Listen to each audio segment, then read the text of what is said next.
I think it's also very important to make sure that you're combining your activities. You got any people that like fishing? Very good. So I'm good at saving time. So what I decided that I would do is I would construct a driver that I could practice my golf and my fishing at the same time. Hey.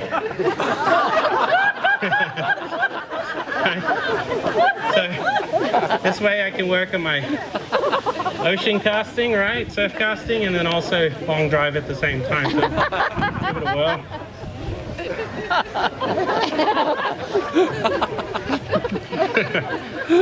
Look at this thing.